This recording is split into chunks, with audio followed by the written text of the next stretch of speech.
예레미야 29장 12절 말씀입니다. 너희가 내게 부르짖으며 내게 와서 기도하면 내가 너희들의 기도를 들을 것이요. 아멘. 네, 인사드리겠습니다.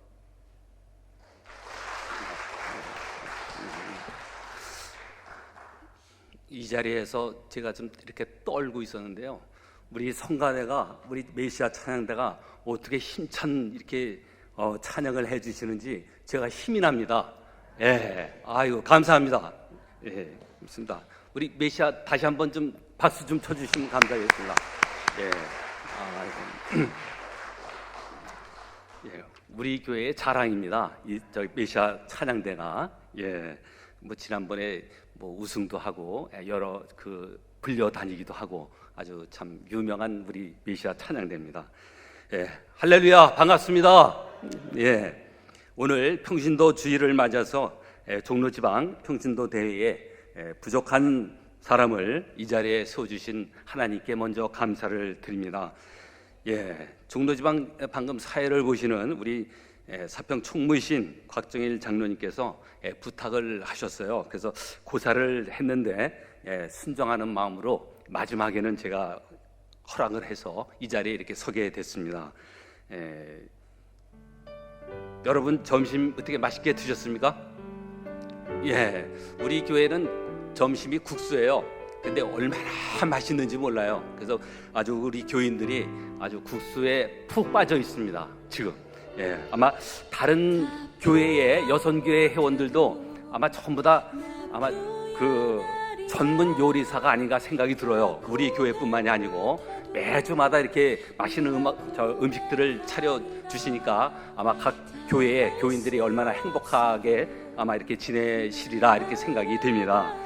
예, 오늘 점심을 맛있게 드시고 또 이 자리에 이렇게 함께 해주셔서 너무나 감사를 드립니다. 사실 지금 제 심장의 무게가 몇 g인지 아십니까? 2근 반입니다. 2근 반. 그 2근 반 했다가 또 이렇게 달아보면 3근 반이 또 돼요. 그 2근 반, 3근 반 이렇게 지금 제 심장이 좀 이루고 있습니다. 그렇지만은 오늘 이 자리는 설교라기보다는 특강으로 준비를 했습니다. 행복을 부르는 소통의 삶, 이런 주제로 여러분과 함께 말씀을 나누고자 합니다. 중간중간에 동영상도 있습니다. 혹시 졸리시더라도 아마 이 동영상 보시면은 안 졸리실 것 같아요. 그리고 졸리다면은 이 옆에 이 졸음은 아마 좀 출장을 좀 보내주셨으면 감사하겠습니다. 소통은 우리가 일상생활을 하면서 쉬운 것 같으면서도 어려운 것이 소통의 문제가 아닌가 이렇게 생각을 해봅니다.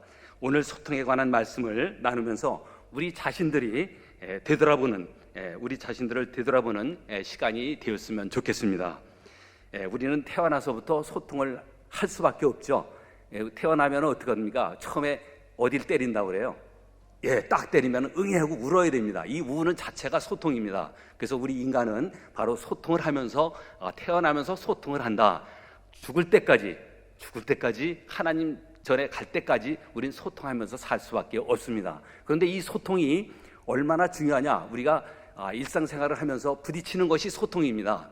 그래서 어떨 때는 우리 뭐 이웃 간에 또 아니면은 성도님들 간에 또 뭐 하여튼 두루두루 이렇게 소통의 문제 때문에 때로는 고민도 하고 또 이렇게 갈등도 생기고 여러 가지 원인이 많은데 이러한 문제들을 오늘 잠시 함께 나누면서 참 어떻게 하면 소통을 잘해서 우리가 행복한 마음 또 행복한 마음으로 소통을 잘해서 일상을 좀 살아갈 수 있지 않나 이런 생각을 좀 해봤습니다. 여러분들 여름이 이제 상큼 다가왔죠? 근데 길거리에 이렇게 가다 보면은 지금 아주 만발해서 이렇게 그 꽃이 많이 핀 꽃이 있어요. 이 꽃이 무슨 꽃인지 아십니까? 제일 예쁜 꽃이 무슨 꽃이라고 생각하세요? 지금 많이 펴 있는 꽃들 뭐 이렇게 담장에 보면 뭐 아주 이렇게 뭉게뭉게 막 있죠. 뭐 장미꽃이라고 그러잖아요, 그죠? 장미꽃. 그런데 장미꽃보다도 더 예쁜 꽃이 있어요. 아주 아름다운 꽃입니다. 바로 저 화면을 보세요. 저 얼마나 예쁜 꽃입니까? 예, 그렇죠? 아주 사랑스럽고 예쁜, 이 꽃만 보면 나도 그냥 마음이 포근해집니다. 그렇죠? 예, 또 이 꽃도 예쁘죠? 예, 아주 예쁩니다. 참 이런 마음 갖고 살았으면 얼마나 좋겠습니까? 이제 꽃을 피면서 웃음이나 미소는 상대방에게 아주 큰 희망도 주고 또 소망도 줍니다. 또 때로는 우리 몸에 엔돌핀을 생성한다고 그러잖아요. 이 웃으면. 그래서 많이 웃으라고 그러잖아요. 그래서 이 웃으면 엔돌핀이 생성돼 가지고 그러니까 우리 몸에 활력을 준다고 합니다. 그래서 웃음꽃이 얼마나 우리한테는 아름답고 고마운 꽃인지 모릅니다. 이 꽃도 예쁘죠? 이 꽃도 아주 예쁩니다. 자, 웃으면서 우리 모두 100세 이상 건강하고 행복하게 사시기를 바랍니다. 그러기 위해서는 일상의 모든 것들과 원만한 소통을 잘하면서 생활하는 것이 필요하다 생각이 듭니다. 소통을 하면은 사람과 사람 사이에 보통 소통이다 이렇게 생각이 되지만 우리 믿는 사람들은 누구하고 소통을 제일 잘해야 되겠습니까? 하나님이겠죠. 하나님하고 소통을 제일 잘해야 된다 이런 생각이 듭니다. 또 최근에는 사람과 사람 사이의 소통도 있지만은 하나님과의 또 우리와의 소통이 있지만은 또 요즘에는 아주 그 애완견이 많이 있지 않습니까? 이 애완견 이 개들을 그러니까 애완견하고도 동물하고도 소통을 잘한다고 그럽니다.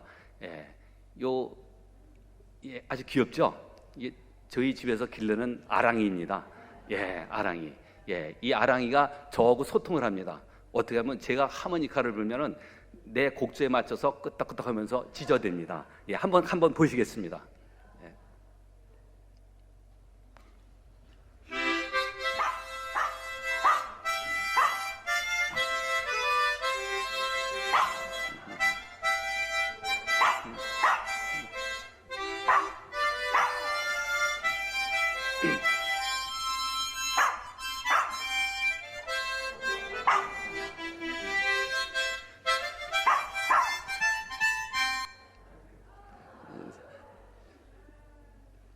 이게 소통이에요. 아주 재밌게 아마 보셨을 것 같습니다. 그래서 이 소통이 되는 것 같지만은 또 우리는 알 수 없잖아요. 저 아랑이가 애완견이 뭔 뜻으로 저렇게 끄떡이면서 하모니카를 불면 저렇게 끄떡거리는지 우리는 알 수 없지만 아마 저 애완견은 그냥 혼자 나름대로 소통한다고 우리는 느끼고 있는 겁니다. 그래서 참 이렇게 요즘에는 동물하고도 이렇게 소통을 하는 이런 모습들이 우리가 종종 볼 수가 있습니다. 이 시간에는 사람과 사람 간의 소통을 중심으로 이루어지는 의사소통에 관한 이야기를 먼저 상고해 보겠습니다. 사람과 사람 사이 우리를 뭐라고 그러냐면 인간이라고 합니다. 그래서 우리 첫째로 행복을 위해 필요한 것이 소통인데 인간에게 가장 중요하게 작용하는 것이 바로 소통이다 그런 얘기죠. 사람과 사람 사이에서 가장 중요하게 작용하는 것이 무엇이냐 그런 얘기입니다. 어릴 때 우리가 한 번쯤 이런 놀이도 해본 적이 있을 겁니다. 뭐죠? 전화놀이 아니십니까? 지금은 핸드폰이 다 있어서 어린 그냥 3살 배기 애기도 저 핸드폰을 다 갖고 있다고 그러는데 이 당시에 우리만 어릴 때만 해도 참 전화놀이 이렇게 다 했습니다. 참 국어 사전에 또 보면은 우리가 소통이 뭐냐면은 막히지 아니하고 잘 통한다. 또 뜻이 서로 통하여 오해가 없이 이렇게 통할 수가 있다. 이런 것이 바로 이신전심이 아닌가 이렇게 생각을 해봅니다. 그렇다면 어떻게 해야 소통이 잘 되는지 우리가 소통에 대해서 동영상을 함께 보시겠습니다.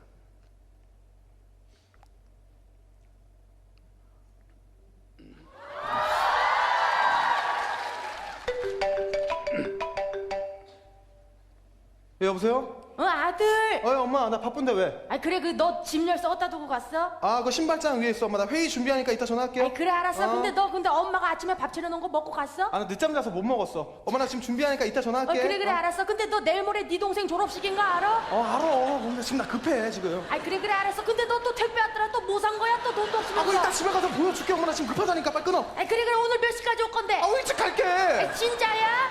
왜 이러는 걸까요? 엄마는 왜 전화를 한 번 하면 끊으려 끊지 않은 걸까요? 그렇다면 여기서 아빠의 상황으로 넘어가 보도록 하겠습니다. 함께 감상해 보시죠.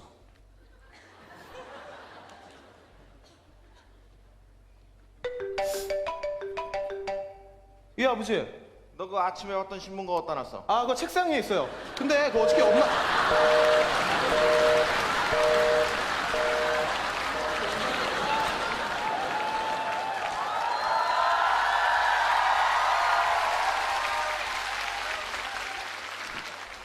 왜 이러는 걸까요? 아버지는 왜 본인의 용건만 간단하게 말하고 항상 전화를 일찍 끊는 것일까요? 과연 여러분의 부모님은 어떠십니까? 자, 부모님들, 자녀들이 원하는 전화 통화의 내용을 알고 계십니까? 엄마와 아버지의 중간 정도면 됩니다. 황현이었습니다. 예, 부모 자식 간의 소통 문제가 저렇게 때로는 참 짜증 나기도 하고 참 소통이 잘 안 되잖아요. 지금 아들하고 엄마하고 또 아빠하고도 마찬가지고. 그래서 아마 저런 영상에도 중간 정도, 아빠는 너무 짧고 또 엄마는 너무 길고 일방적으로 얘기하고 이런 것들이 잘 조정을 해야 소통이 잘 되지 않나 이런 생각을 좀 해봤습니다. 그래서 일방적이거나 혼자만 말하면 바로 불통이 되는 겁니다. 그래서 상대방이 짜증나지 않도록 우리가 소통을 좀 서로 이해하고 양보하고 또 적당하게 이렇게 대화를 해야 되지 않나 이런 생각을 해봤습니다. 우리의 일상에서 이웃 간에 또는 부부 간에 부모와 자식 간에 또 동료 간에 또 성도님들 간에 의사소통으로 문제가 많이 생기기도 합니다. 스포츠 경기에서도 마찬가지죠. 우리가 그 선수와 선수 간에 또는 선수와 코치 간에 이런 것이 만약에 소통이 안 되면은 참 승패에 많은 지장을 받지 않겠습니까? 그죠? 야구 같은 경우에도 참 코치하고 그 캐차죠? 피처하고 소통이 잘 돼야 되고 사인이 잘 된다고 그러잖아요. 그다음에 축구도 마찬가지입니다. 그 손흥민이 뭐 참 한데 센터링 하면은 어디에 도착하는지 알고 벌써 소통이 다 되는 겁니다. 그래서 이 소통이 운동에서도 이렇게 중요하다 하는 것을 우리가 알 수가 있습니다. 우리 믿는 성도들이 가장 우선시해야 하는 대상은 바로 하나님이겠죠. 하나님과의 소통이 잘 이루어진다면 하나님께서는 하나님의 방법으로 우리에게 좋은 선물을 갖다 주시지 않겠습니까? 성경에 나오는 인물 중에서 하나님과 소통이 잘 이루어진 인물을 보신다면 아브라함도 들 수 있겠고요. 또 모세라든지 또 여호수아, 또 다니엘, 요한 이런 그 인물들을 우리가 들 수가 있습니다. 또 바울과 나손의 관계, 나손의 소통도 본받아야 하겠습니다. 특히 나손은 바울 곁에 늘 머물면서 대화하고 또 소통하고 또 동역했던 인물입니다.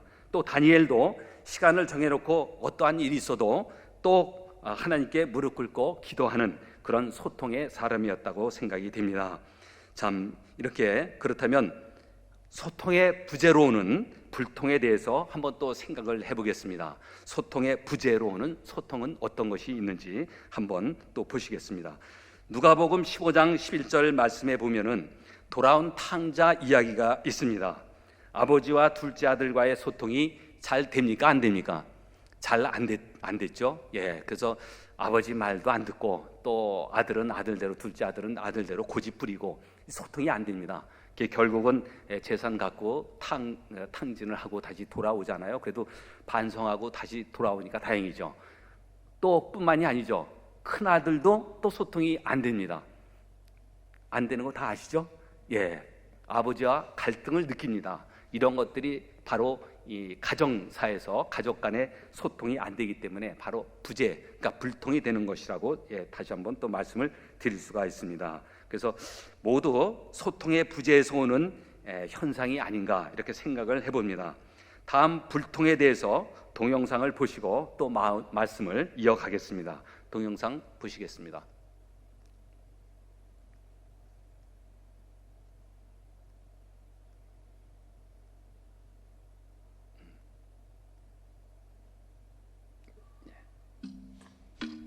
부부는 41년을 함께 살다가 최근 이혼을 했다. 두 사람의 사이가 급격히 황폐해진 것은 7년 전부터였다.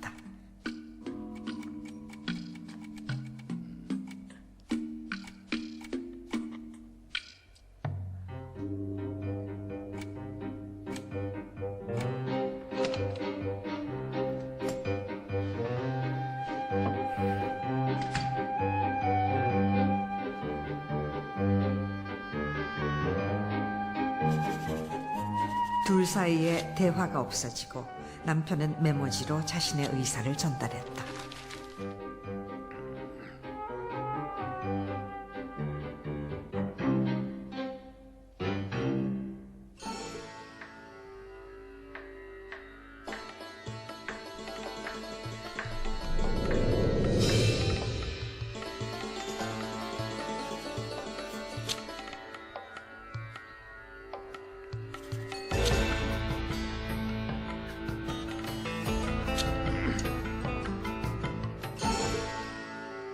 칠 년 동안 두 사람은 줄곧 메모지로만 의사소통을 했다.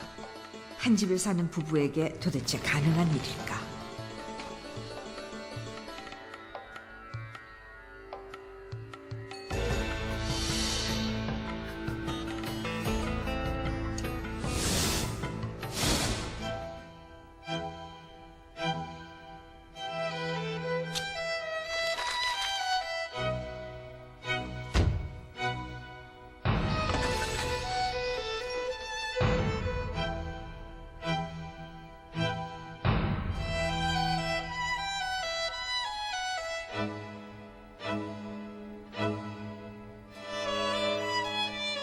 그들의 결혼 생활은 환멸만 남긴 채 끝났다.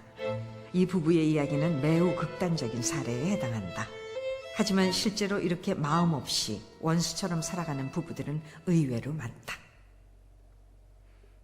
예, 노부부의 대화에 단절해서 오는 불통의 예를 함께 보셨습니다.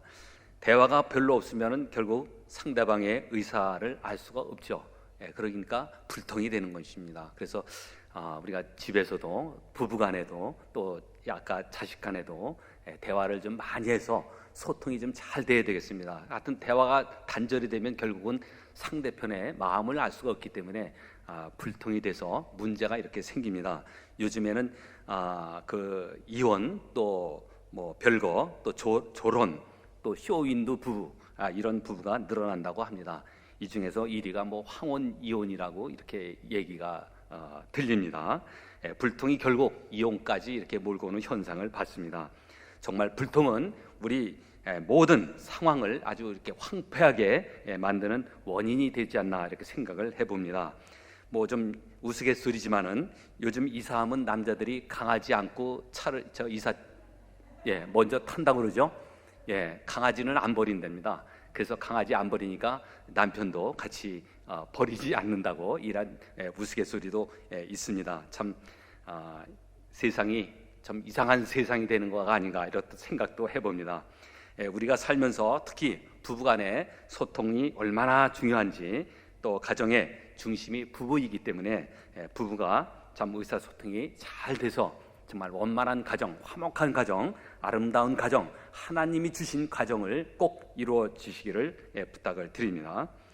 자, 그다음 이렇게 부부간에 좀 고집불통 아까 나왔죠. 고집불통. 우리가 부부간의 소통이 잘 되려면은 늘 사랑하는 마음으로 대해야 되겠다 이런 말씀을 드립니다. 두 번째는 이성을 잃지 말고 말하자. 세 번째는 일상의 70%만 만족하자. 100% 만족하면 또 불만이 됩니다. 그러니까 70% 정도만 만족하면서 살자. 그 다음에 건강을 챙기자. 또 팔과 다리를 주물러 주자. 그 다음 일일이 따지지 말자. 또 오해하지 말자. 핑계대지 말자. 단점과 상처 주는 말을 하지 말자. 이렇게 나와 있습니다. 상처 주는 말은 평생 간다고 하지 않습니까? 그렇죠? 그리고 뭐 혹시 부부간에 말다툼을 하거나 또 부부 싸움을 하거나 이럴 때는 상처 주는 말 절대 하지 말라고 그러잖아요. 이 한마디가 그냥 평생을 가서 그 말로 인해서 정말 좀 심각한 일도 벌어진다고 합니다. 그래서 하여튼 상처 주는 말은 아무리 부부싸움을 하더라도 참 상처 주는 말은 절대 하지 않는 걸로 그렇게 해야 된다고 생각이 됩니다. 지금 말씀드린 내용을 잘 실천하신다면 부부간에 아마 소통이 잘 되고 행복한 부부가 되지 않나 이런 생각을 또 해봅니다. 혹시 한 가지라도 저 10가지 중에서 한 가지만 더 이렇게 좀 보태서 실천을 옮겼으면 좋겠습니다. 다음 내용을 또 한번 보시죠. 마음이 열려 있어야 소통이 잘 됩니다. 마음이 열려야 됩니다. 그래서 열린 문은 누구나 들어오고 나갈 수가 있습니다. 우리 마음도 마음이 열려 있어야 소통이 잘 되죠. 그래서 여러분 인간관계가 맺기 또 어려운 이런 사람은 또 어떤 사람인지 우리가 또 한번 같이 예를 들면서 한번 같이 말씀을 나눠보겠습니다. 인간관계 맺기 어려운 사람, 인간관계가 맺기 어려운 사람이다 하면은 어떤 사람일까요? 인간관계 맺기 참 저 사람하고는 인간관계 맺기가 어렵다. 한번 좀 생각을 한번 해보세요. 저 사람하고는 인간관계 맺기가 참 힘들다. 바로 이런 사람이 아닌가 한번 봅니다. 자기 주장이 강한 사람, 남의 이야기를 자르는 사람, 부정적인 사람, 남의 말을 무시하는 사람, 허풍이 심한 사람, 다중인격자, 속과 겉이 다른 사람, 이런 사람이 인간관계 참 소통되지 않는 사람이다 이렇게 생각이 됩니다. 그럼 소통을 위해서 이제 이런 마음을 갖고 소통을 위해서 노력하는 방법에 대해서 또 동영상을 한번 보시면서 또 말씀을 나누겠습니다.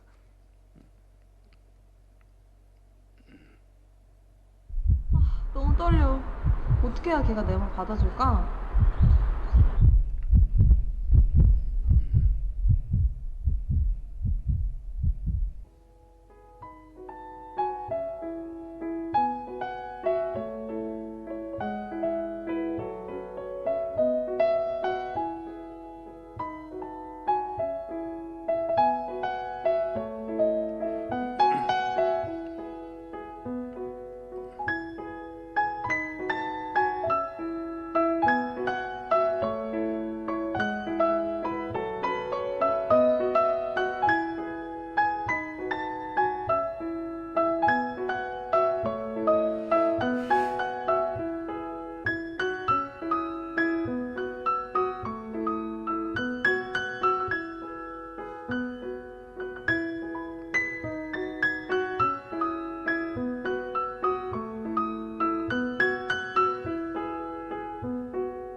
잘 보셨죠?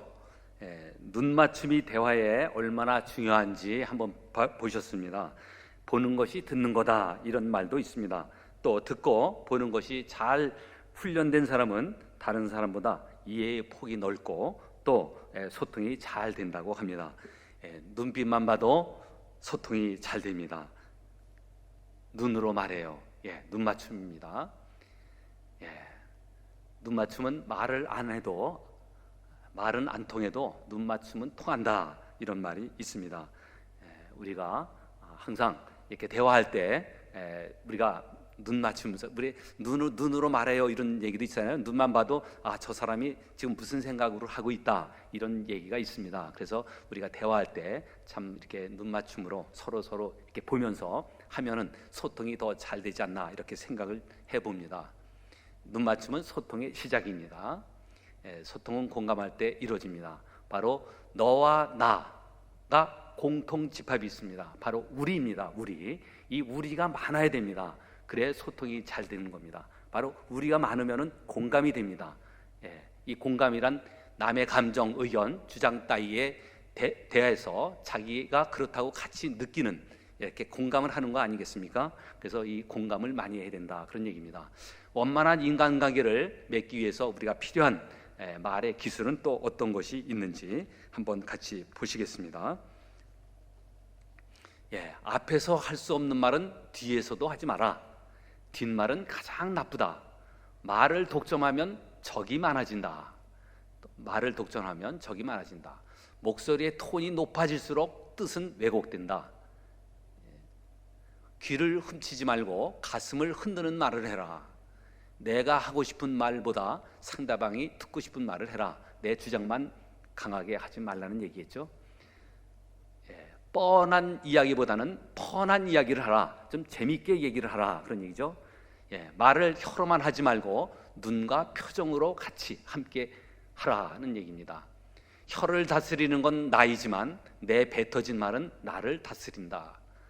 입술의 30초가 마음의 30년을 좌우한다 그런 얘기죠. 그래서 상처 주는 말은 절대 하지 말아야 되겠습니다. 바로 우리가 공감을 어떻게 해야 되는지 또 한번 보시겠습니다. 질문 드리겠습니다. ขี้ขโมยไหนดูสิเอาอะไรไปออกมาดิไปทำอะไรเนี่ยฮะถามว่าเอาไปทำอะไรเอาไปให้แม่ฮะ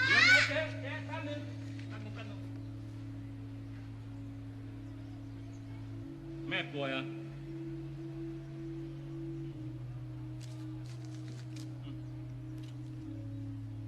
อย่าทำอย่างนี้อีกนะ หมวยเกาเหลา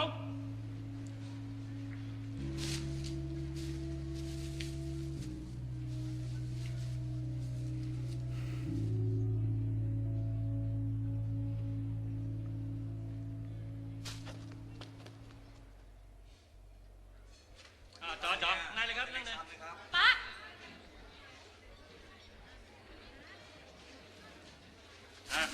จัดไป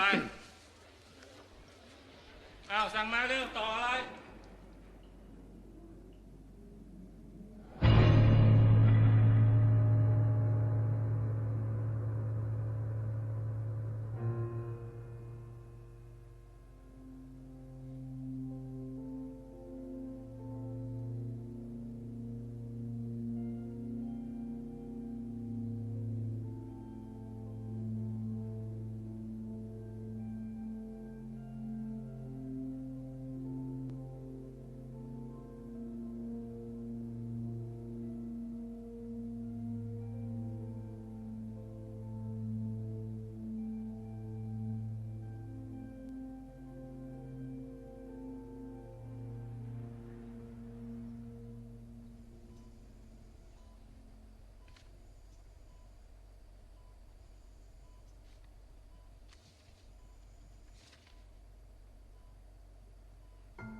예, 그렇습니다.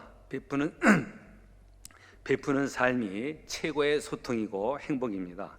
베풀면 언젠가는 유익으로 돌아올 수 있다는 아주 가슴 뿌듯하고 아름다운 이야기가 아닌가 생각이 됩니다. 좀 찡하죠? 예. 바로 우리가 이렇게 베푸는 삶이 소통의 지름길이다, 또 이렇게 생각도 해봅니다. 그래서 많이 베풀고 많이 소통하는 우리 모두가 됐으면 좋겠습니다. 바로 주라, 그리하면 너에게 줄 것이니 곧 후히 되어 누르고 흔들어 넘치도록 하여 너에게 안겨주리라. 누가복음 6장 38절 말씀입니다. 바로 우리가 공감은 타인을 우리로 만듭니다. 그렇다면 타인을 우리로 만드는 것이 바로 공감이다, 이렇게 말씀을 드렸는데요. 또 여러분들도 각자 마음에 한번 말씀을 한번 넣어보시죠. 공감은 무엇으로 만드는가? 한번 아까 타인을 우리로 만든다 그랬잖아요. 공감이 타인을 우리로 만든다. 각자 한번 생각을 해보시기 바랍니다. 저는 또 이렇게 한번 해봤습니다. 미움을 사랑으로 만든다. 공감은 미움을 사랑으로 만든다. 또 교만을 겸손으로 만든다. 이렇게 표현을 좀 해봤습니다. 소통은 공감에서 바로 필요합니다. 소통은 반드시 필요한 겁니다. 우리가 이 소통을 잘하고 또 베푸는 삶, 이런 삶을 우리가 마음속에 그리면서 함께 좀 재미있는 찬양은 아니죠. 우리 함께 공감하면서 함께 찬양을 좀 한번 하시겠습니다. 오늘 나눔입니다. 우리 다 같이 손을 좀 이렇게 들고 한번 찬양을 한번 좀 부르셨으면 좋겠습니다.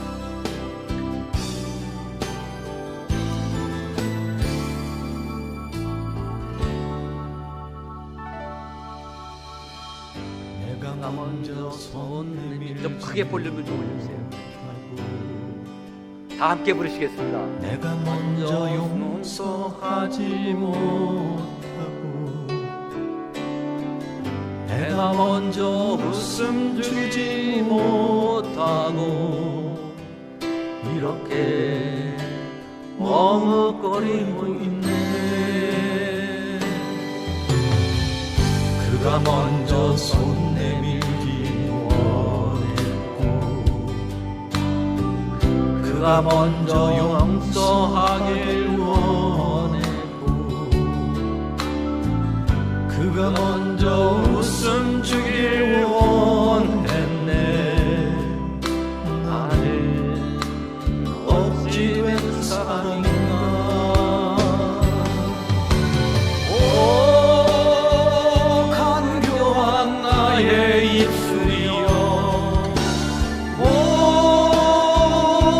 옹졸한 나의 마음이여 왜 나의 입은 사랑을 말하면서 왜 나의 맘은 화해를 말하면서 왜 내가 먼저 져줄 수 없는가.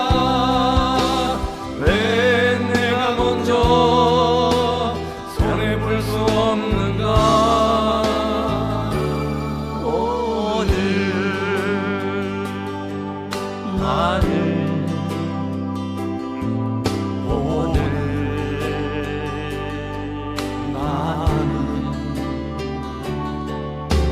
주님 앞에서 몸들 바보를 이렇게 느끼며 서 있네. 어찌할 수 없는 이 마음을 주님께 맡긴 채로 어찌할 수 없는 이 마음을 주님께 맡긴 채로